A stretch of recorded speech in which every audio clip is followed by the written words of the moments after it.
development permit po ng Peoplesville sa Davao City ay na-issue lamang noong July 18, 2023.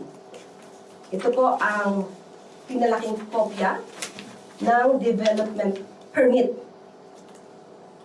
At kung mapapansin niyo po, nandito po yung date, kaya pinalakihan ko rin po para makita ng ating mga kababayan. Ito po yung pinalaking upper portion ng nasabing development permit. Nandito ang petsa, July 18, 2023. At maliban dyan, ang Certificate of Registration number 00022414 para sa Peoplesville 123 Condominium Project. Na-issue po ito June 20, 2024. Panahon na po ito ni Pangulong Marcos Jr. At pinalaki ko rin po yung pinaka-petsa na nakasaad po sa may bandang dulo ng nasabing certificate.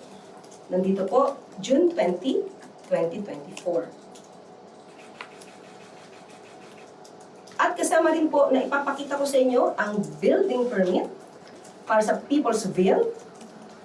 Application 23008-243 na may petsang December 6, 2023. Ito po ang application for building permit.